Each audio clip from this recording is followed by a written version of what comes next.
Today I'm going to walk you through how to access my MC Portal.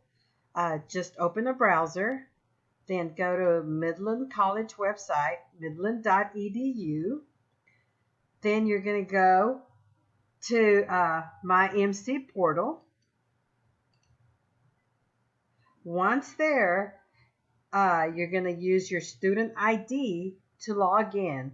For example, I would use S. Brown at midland.edu. Your password is going to be 1234 in the password field if you've never logged in. However, if you have, then you can use that. Then you're going to click log in.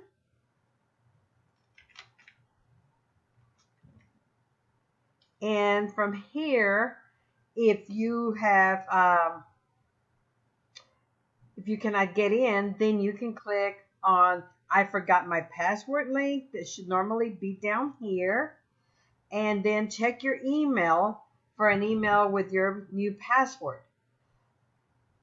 Then you're set and ready to go. Again, all this starts by going to www.midland.edu and then clicking on my MC Portal.